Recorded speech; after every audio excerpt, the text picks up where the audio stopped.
Let's give him another big hand, please. We are a little bit beyond on schedule, so I'm gonna invite the next speaker right away. Next speaker is Zoran Vojinovic. Dr. Zoran is an expert in urban water system, risk assessment, and climate change. Let's give him a big hand.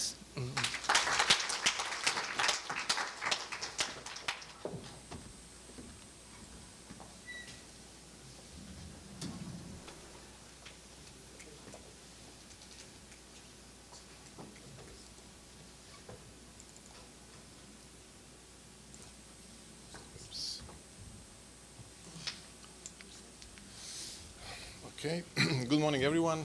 It's my pleasure to be here and to give this presentation today and also tomorrow.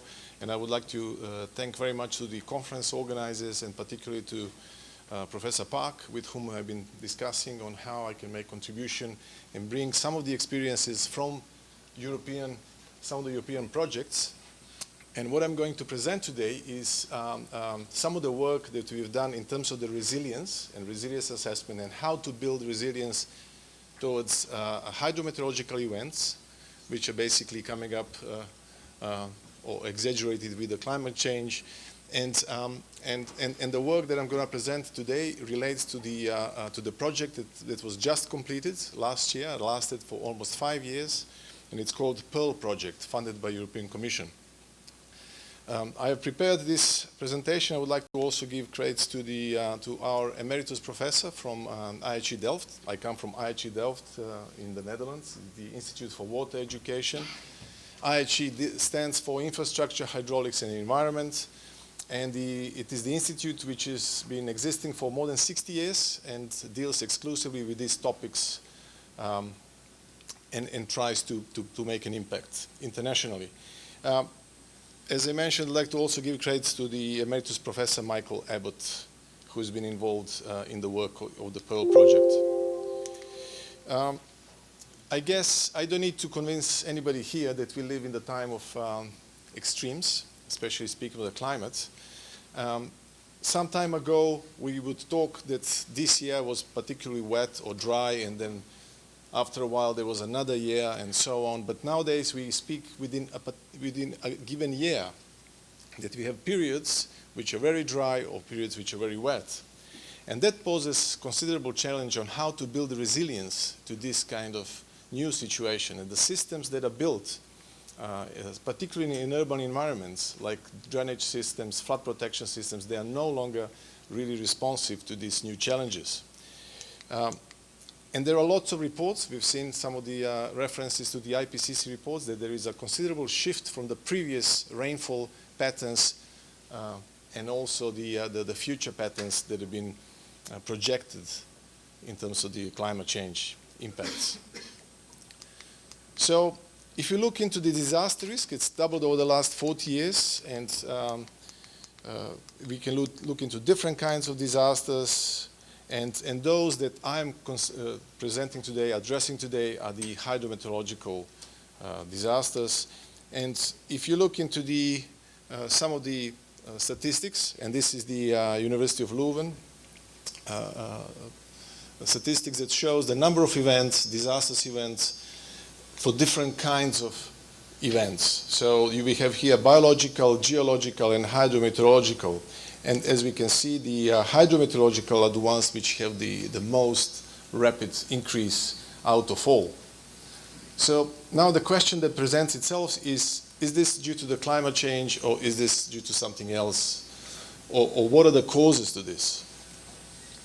Of course, the climate change is one of the causes for this, but there are many more other causes.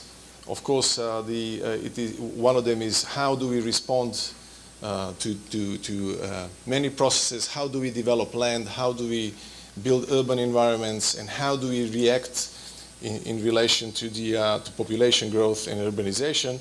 So these are some of the issues that will be tackled in the Pearl project that's coming up now. In 2013, there was, at that time, the biggest ever typhoon, Haiyan, which took lots of casualties and made lots of material losses in Philippines, with the estimated deaths of more than 7,000 people lost lives. And at that time, there was the most severe typhoon or kind of system that happened with some wind gusts in the order of 250 kilometers an hour. But then in 2017, there was another event that took place but now in a different region where they refer to the same systems as hurricanes. This is in the Caribbean region, and this is the Hurricane Irma that took place on 6th September 2017, which exceeds the standards or the parameters of the previous event that took place in Philippines. And that was the new world record in 2017. But then earlier this year, we had the Hurricane Dorian, which again, some records basically prove that this is even worse event in terms of the impacts, of course, sustained winds and the precipitation it brought to Bahamas. So now we are witnessing that these events are becoming more extreme. And of course, there are other kinds of events that happen around the world. There is Yvette storm that took place in 2014 in Balkans, which made enormous impacts for a period of 1 week. There was a water that's remained on the ground for almost 2 meters depth, and with large damages. In 2011, it was the biggest flood event in Thailand, where almost 2/3 of Thailand, of the whole country, was flooded, and the water remained for almost 2 months on the ground, with some of the very important infrastructure being out of function.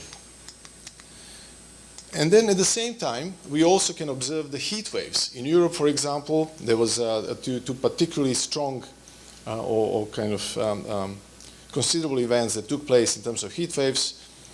One is in 2003 and the other one was in 2015.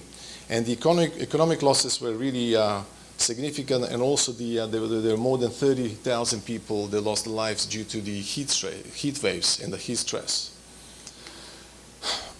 If you look into the infrastructure in Europe, critical infrastructure, particularly talking about the energy, transport being the most dominant ones, and if you look into some of the assessments, how these climate change impacts may affect the urban, and particularly critical infrastructure in urban areas in Europe, we can see that the estimated annual damages will just continue to grow unless we don't do something more rapid or radical in terms of how do we respond to climate change and how do we build the resilience of our critical infrastructure.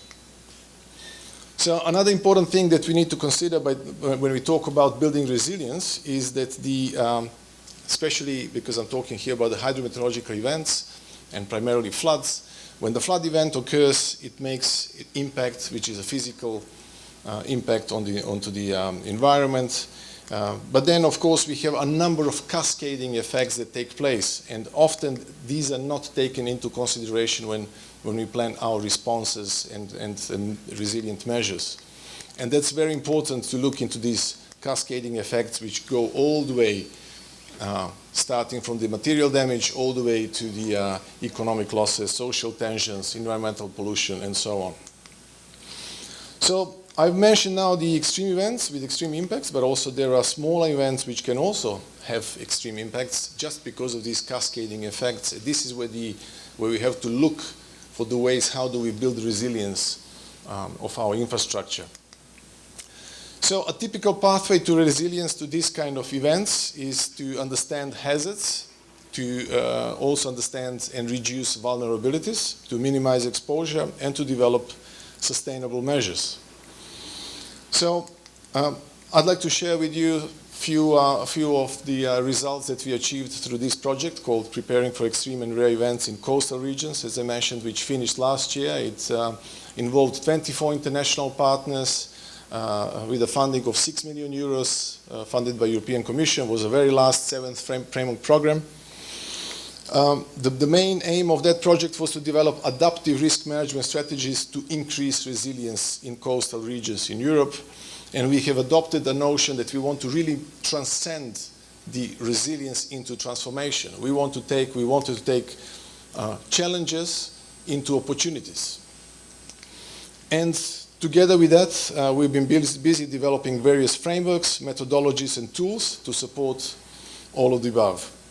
When I speak about the tools, and that's what I mentioned in the opening, in the title of this presentation, it is really hydroinformatics that plays important role in how do we build resilience and how do we build resilient measures to increase the resilience of our systems. So the the hydroinformatics evolved from computational hydraulics, and this is the father of hydroinformatics and computational hydraulics, Professor Michael Abbott.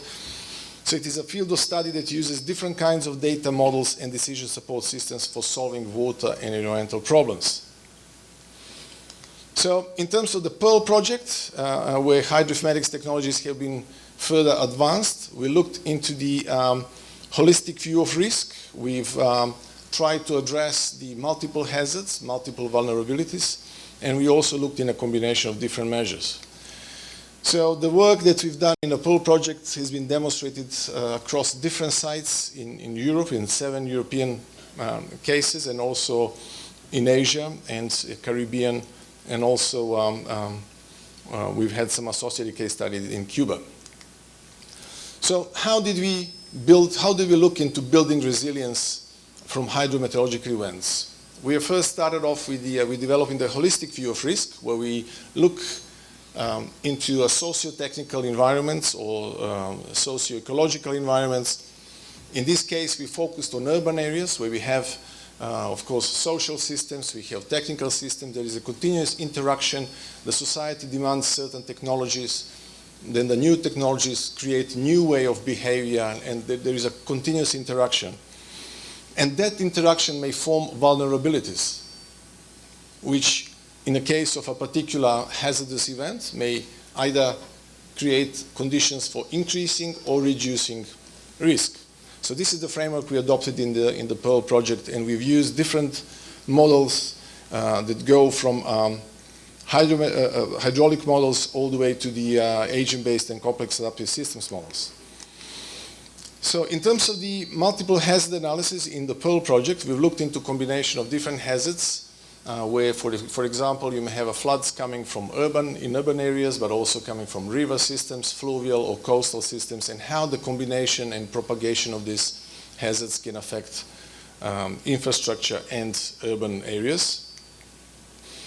In that work, we've done a lot of modeling work where we downscale the climate data. We worked together with our colleagues from Max Planck Institute, where we've done the downscaling of climate from the global to the local areas and projecting precipitation. Then we also used the models for the atmosphere. In this case, we used our partners for the project, Cambridge University. They've applied and further developed their ATOM model. Then we've used some other models to kind of create this a suite of models where we model the processes from one scale to very fine scale to look for some resilient measures.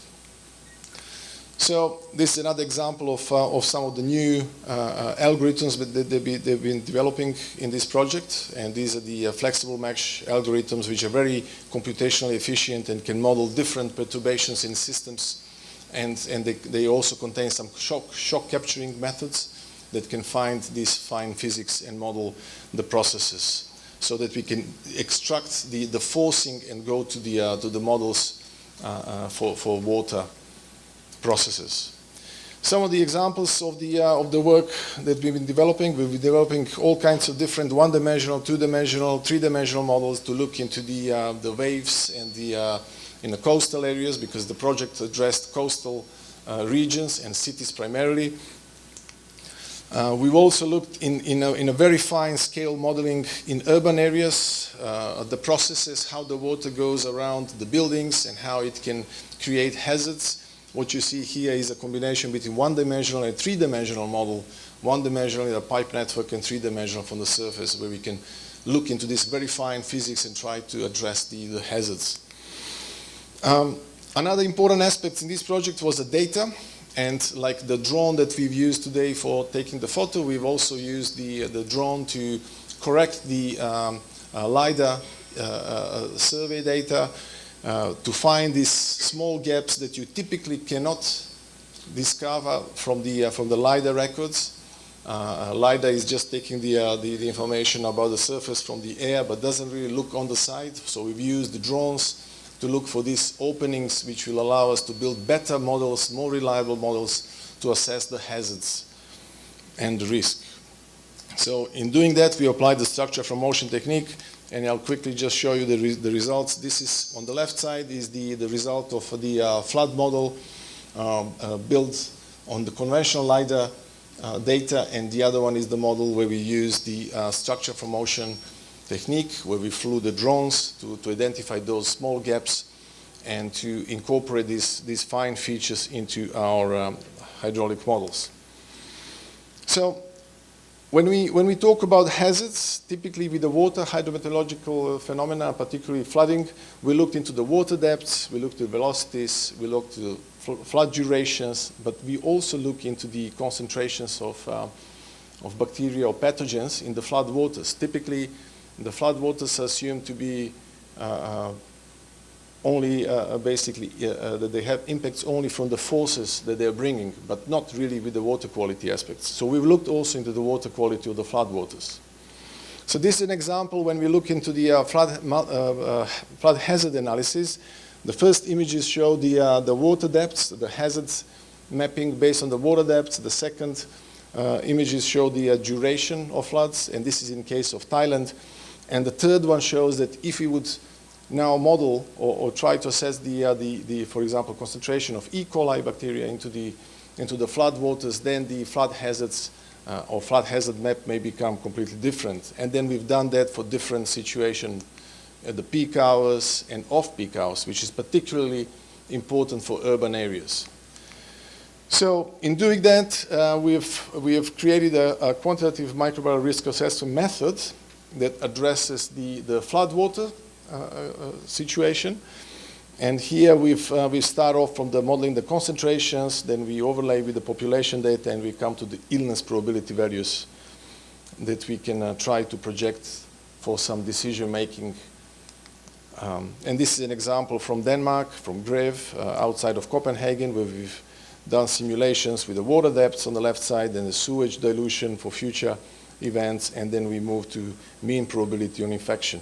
So trying to sort of look into the hazards coming from the flooding, but also looking into the water quality, which is particularly important when you sometimes have small depths on the streets where people would tend to cross, not big depths, but then by crossing these waters may contain some mixes with sewage systems, and then therefore they can create some outbreaks, public health.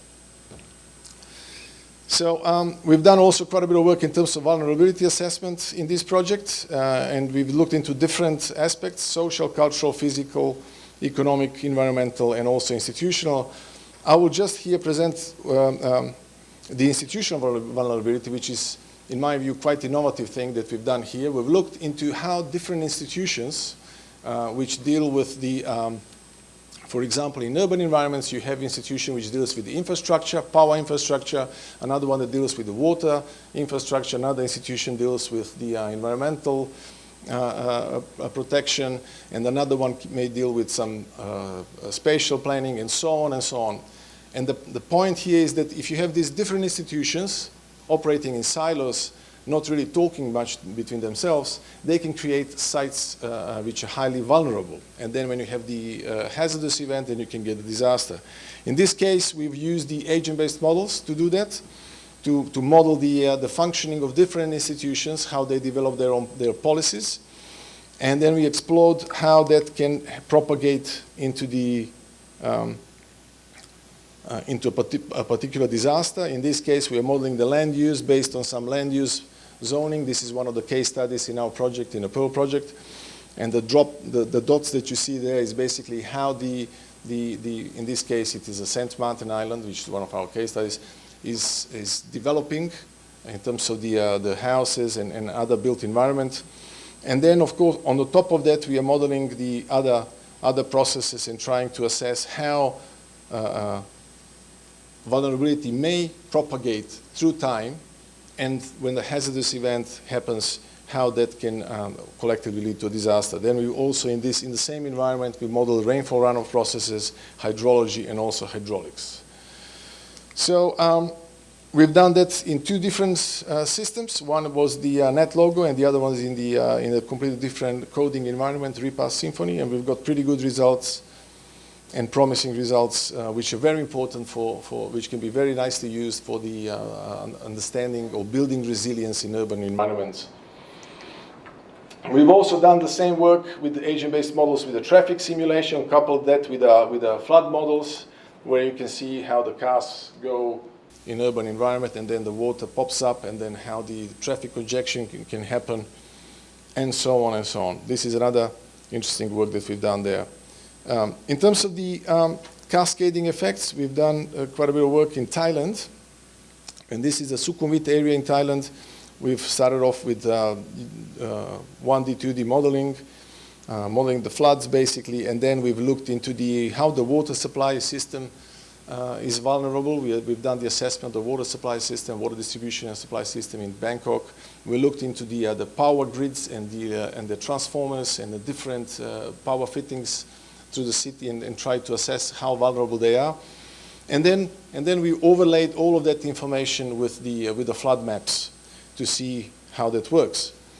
And so from that work, we were able to kind of model the flood event, how it propagates, and how it affects different aspects in Bangkok. So for example, in 2 hours, with a flood event occurring in Sukhumvit area, there will be traffic jams, and then 6 hours later, there will be power supply shut off in particular areas due to some vulnerable power elements. Then we could sort of look into, in space and time, how the cascading effects propagate in this area, and then this information can be very vital for building the resilience and finding the right measures to sort of stop this progression of these cascading effects. And then, in closing, there are different views or methods that we explored in the Pearl project: how to visualize the risk, how to present the risk for finding resilient measures. This is one of the examples that we started off, but then we moved to some animations that we could relate to the stakeholders that we dealt with in this project.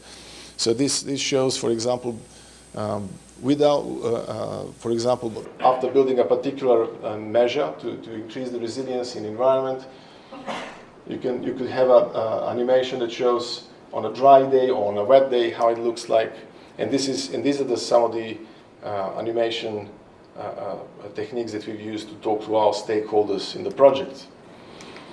And in terms of the measures that we looked to build the resilience, we looked into a mix of measures, which is the gray infrastructure, green infrastructure, blue infrastructure, or what nowadays passes by as nature-based solutions, and how these gray and nature-based solutions measures can be combined. The question is not whether it should be gray or green or NBS, but the question is more, how can we more effectively combine these measures together? And this is an example that we looked into the costs, reduction of impacts or achievement impacts, and the costs. The blue line shows the Pareto front of the gray infrastructure, whereas the combination NBS and the gray together shows the red Pareto front, which is much more cost effective and much more powerful in building resilience and dealing with hydrometeorological events. There were other things that we have done also in terms of heat stress modeling and how to address that and combine into multifunctional sites.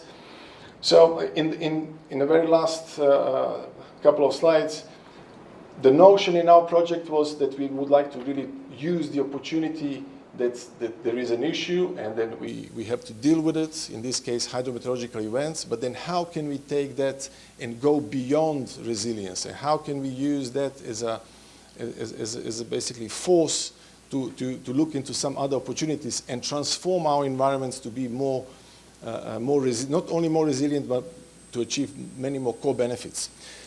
I like to show always this example from the Kalangria Bishan Park, which is in 2008 in Singapore, which was a bit flood-prone area. And this is how the same park looks today in 2012, which is completely transformed into a different environment. So not only to build the resilience to floods, but also it basically provides many, many more co-benefits.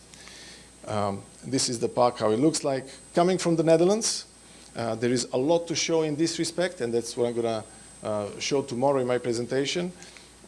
This is an example from Amsterdam in 1970s. This is how these wonderful canals looked like back then. And this is in 2016 when we managed to transform completely the water quality and everything. And this is a Dutch princess, or now is a queen, which she went for swimming in 2016 in the same canals that you can see here. And there are many more. Of course, how did the Dutch achieve that? There are many projects that took place. But one of the most significant ones is the large-scale nature-based solutions project, which is referred to as a Room for the River program. And this is an example from the Nijmegen, city of Nijmegen, which is started off as a flood protection project, but then actually it created numerous co-benefits from environmental to the social ones. And this is what I'm going to present tomorrow in the nature-based solution session. So thank you very much for your attention. I hope I didn't exceed too much time.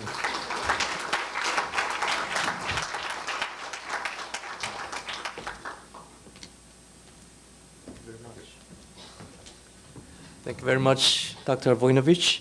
Let's give him another round of big applause, please.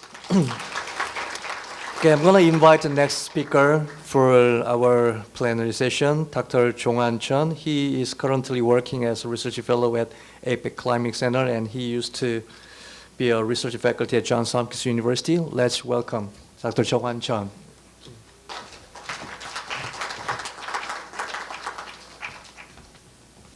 Yeah. I'm Jong from APEC Climate Center, and it's a great honor to be here with the opportunity to tell you about climate information and services for extreme hydro-meteorological events in East area. During this presentation, we'll discuss basically two parts, monitoring and predictions.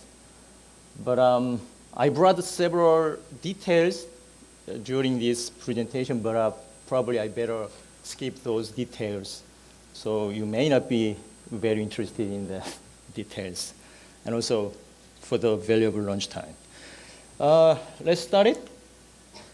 Yeah, it's supposed to be work, but yeah.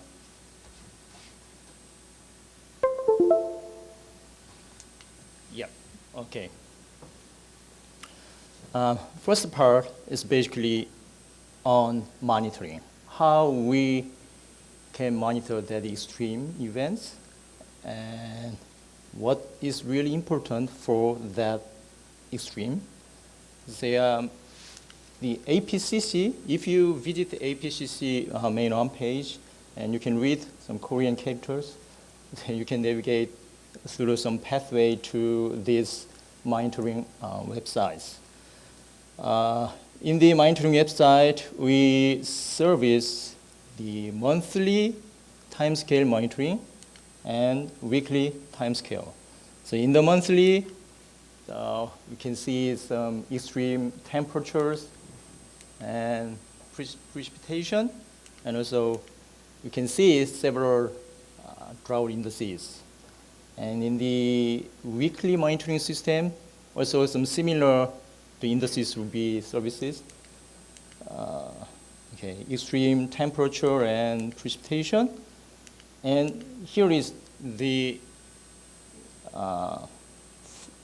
my interest in the soil moisture index, right? So in this later presentation, we'll talk about a little bit more this soil moisture index, how we can produce this index, when and why this index will be really important for the extreme monitoring. Okay, this diagram is the typical drought development. Okay, typically the drought will develop from meteorological drought to socio-economic drought. So for the precipitation deficiency, we basically investigate standardized precipitation index. And for low soil moisture percentile and SMI is really useful to monitor that soil moisture deficiency. And for the surface runoff, of course, the runoff and stream flow, and this is for groundwater. Okay? We have to understand that this very simple water balance model equation is to understand why the soil moisture is really important. Okay, this term is storage, very related to soil moisture. Of course, we have soil moisture monitoring networks over the world, but those are really coarse. And even though we have some several satellite-based soil moisture, but that's only cover a very few top centimeter of soil moisture. Even though root zone soil moisture is really important, because if you look at this equation, this term, evapotranspiration term, the ET term, the ET is one of the most important hydrological components. The soil moistures, some regions of soil moisture control that ET. That's why we have to understand that physics and process, okay? So that's why the root zone soil moisture is really important. But with that region, for that root zone soil moisture, typically we use that modeled soil moisture. In this monitoring system, I use the land information system. Okay, later the presentation, I will discuss about the land information system more. Yeah, and with this ET term, because this is related to the latent heat fluxes, we can assess water budget and energy budget that for the ET. Okay. Oops. Yeah. Soil moisture is kind of really tricky. The soil moistures plays a crucial role to sustain the heat wave. So this presentation will talk about the soil moisture index and later the heat wave, how the soil moisture related with that heat wave. Okay, we have to understand this very simple diagram. Okay, soil moisture, if, let's say this, once the energy goes up, typically we expect more evapotranspiration. But if we have some soil moisture limit region, then that increase may not happen. So here, once we started to dry the land, then probably evaporation will decrease, and the temperature goes up. Because of that, energy source will be used mainly for the sensible heat fluxes.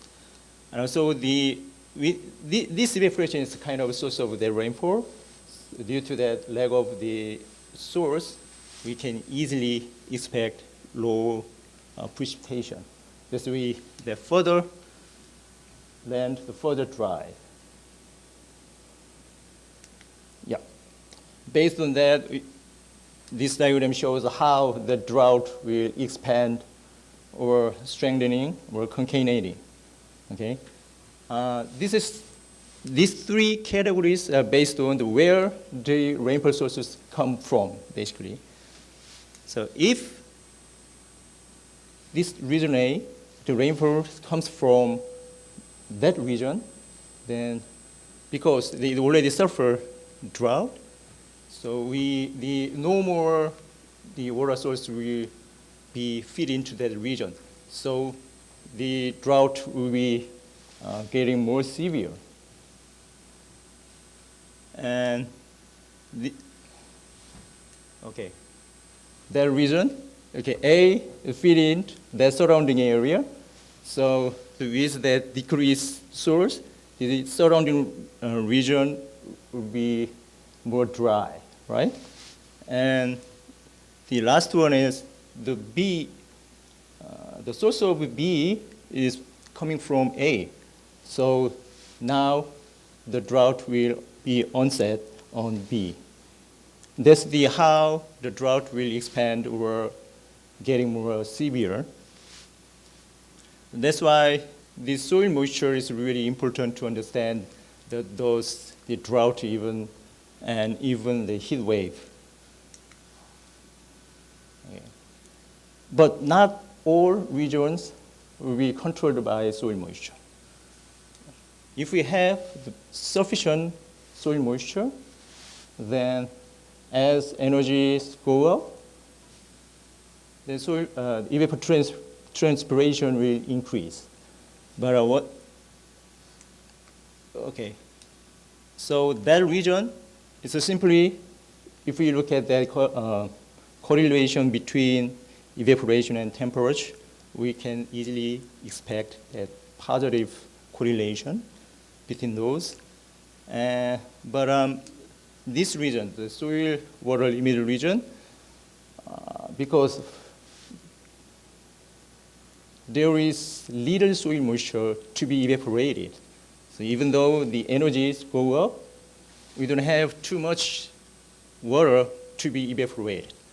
So the surplus of energy will be used for sensible heat fluxes. That's why we can get this negative correlation between evaporation and temperature. And so I simply investigated those correlation between temperature and evaporation with verifiable real data and this one was simulated soil moisture, which is normally I focused on this presentation. I think I got lost to something. Okay, so we did this before. We mentioned before we used land information system to produce soil moisture index monitoring. The land information system is basically developed by NASA, and that is a software framework for high-performance terrestrial hydrology modeling and data simulation to produce optimal fields of land surface status and fluxes by integrating satellite and ground-based observational data products and advanced modeling techniques. So in the current version of release I use includes total 15 LSMs, land surface models. So with that multiple land surface model, we can easily use that multimodal ensemble approach of the land surface models. This is one of the really big advantage of this system. I selected, NOAA LSM to simulate the soil moisture. NOAA LSM can simulate total 4 layers of soil moisture with that thickness. So we can simulate soil moisture up to 2 meters. But this system create or simulate the root zone soil moisture directly. So I assume that the root zone soil moisture as 1 meter deep. Based on this, we calculated the SMI. Better skip this detail. Okay, we assume 95% of soil moisture for field capacity and 5% for wilting point. Okay, so based on that SMI conditions, we can categorize 5 drought conditions from less intense to extreme, respectively 0 to -5. Okay, I simply compare that the NOAA simulated soil moisture and this satellite-based soil moisture. Again, this satellite-based recover only top few centimeter of soil moisture. And I downloaded ERA interim soil moisture reanalysis. This provides surface and root zone so we can compare surface and root zone soil moisture. I don't know, you can see that this dotted area shows some significant areas at the 90% of significance level. Okay, yeah. So we mentioned East Asia, the extreme monitoring system. We selected this domain based on WMO East Asia domain. So a little bit bigger than that WMO domain, but anyway. And to compare that water and energy budget, we selected the major basin, which is the Yangtze River Basin here. Okay, to validate this NOAA simulate soil moisture, we used the GRACE observed total water storage anomaly.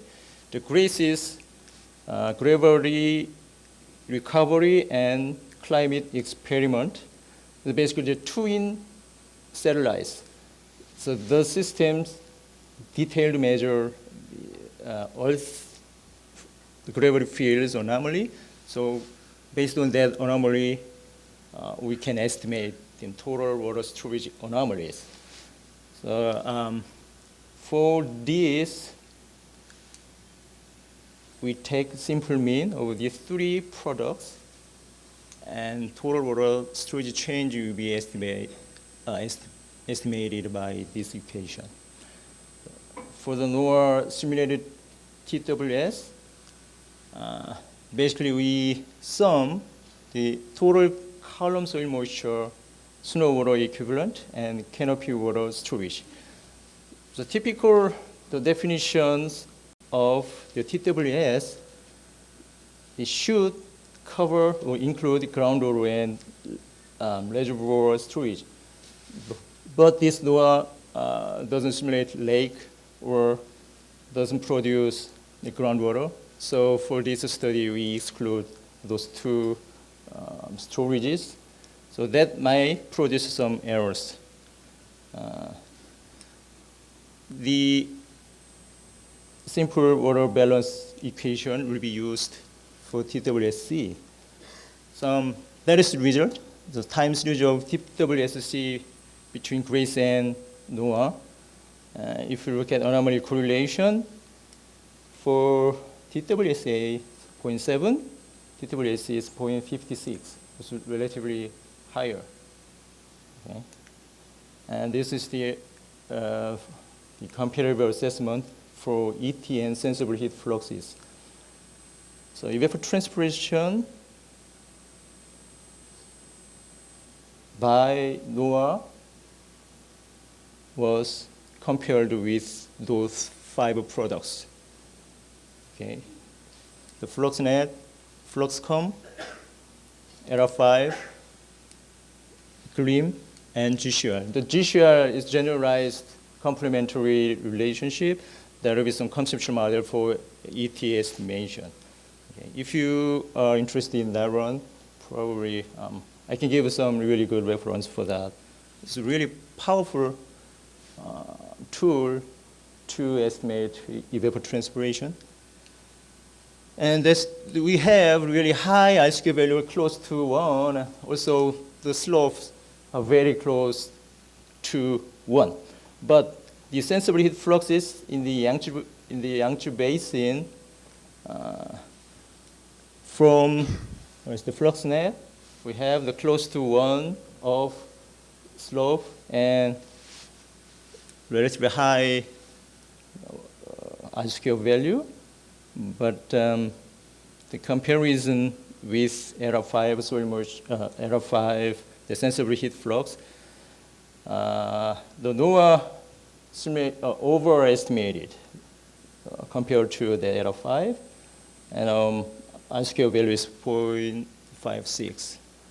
But anyway, the FluxNet should be considered as the observed. So we believe the NOAA simulate very well for even the sensible heat fluxes. With this NOAA performance, we produced the soil moisture index. I brought the last month's weekly soil moistures. Okay, it is first week, second, third, fourth. You can see some variation of the distribution of the soil moisture index. As this area, the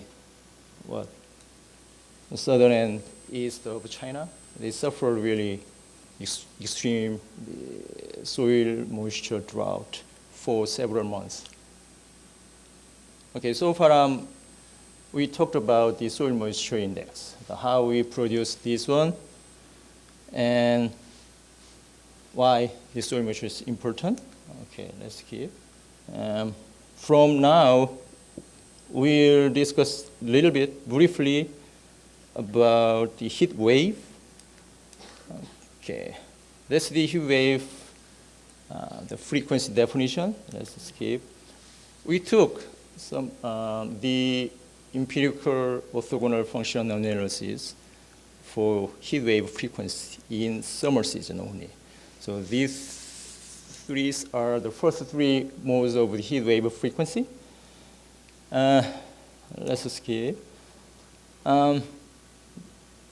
We investigated some relationship between root zone soil moisture and the first mode of heat wave index, heat wave frequency. Okay. With this simple correlation map, we may be able to say this May, right? So we can get these results in June. So in June, we may be able to say, oh, in this summer, heat wave might be severe or lower than normal sort of things. So this area is kind of some interesting area to say that. So this some average of the total last 20 years. So this is this year result. So very different this area, right? So which means in June, we could say maybe this year the heat wave might not be very severe. Yeah. Anyway, this year we didn't have that much severe heat wave, right? Okay. Yeah. So almost the lunchtime. This is how we can make some forecast data more useful. So forecast data has sometimes those performance or accuracy is very low or relatively low. So we have to carefully use these data set to produce some useful inference. Okay, I introduced some very simple approach to make these data more useful. APCC issued monthly rolling 6 months MME multimodal ensemble climate forecast from 14 institutes in 10 APEC member economies. This is the forecast skills. So this is some typical weekly weather forecasting. You can say, okay, tomorrow's temperature will be 15 degrees C, sort of things. That's called deterministic forecast, right? But can we say this range like that? I mean, oh, maybe 10 degrees C in this winter, or 100 millimeter of precipitation in this winter. It's awkward, it's weird, isn't it? So rather that, we might say, okay, this winter temperature may be below than normal, sort of things. So with this whole time scale of this forecast data set. This deterministic forecast will be suitable for only that weather forecast time scale, which means within a week. So further than that, it's normally 2 weeks to up to 6 months. We better say the probabilic natures. So since the APCC issued the seasonal forecast, so I brought here how to use that seasonal forecast with that probabilistic natures. Okay. This is the observational climatological PDF. Just we divided 3, then below normal, near normal, and above normal. We can easily categorize. With the forecast PDF, now we can foretell the below normal's chance and above normal's chance sort of things, right? So this is the very simple approach for those. It's called the conditional weather generator. So basically we use Markov chain and KNN algorithm or some bootstrapping approach. So I skip these things. And this is some framework, how we can use those conditional weather generator with the percentile of tocile. Once we have this probabilistic forecast, we generate each variables. And if you are interested in one of those outputs, then you can easily find some models to produce your interesting outputs, right? And then with this simple approach, you can select the whole required inputs. Okay, so you can swap these models if you are interested in some another sector. For example, some agricultural sector. If you put those some crop models, then you can get docile probabilities of rice yield sort of things. Okay. Next thing is some case study, how we generate that seasonal crop outlook based on that probabilistic forecasting. So this is final output of that approach. So we can produce some tocile-based yields forecast based on that tocile-based forecast. So again, if you are interested in one of those, then just find your own model to produce your interesting index. And through this simple approach, you can resample or bootstrapping with your required inputs. That's how it works, this simple approach. Yeah. I think that's what I have. Thank you very much.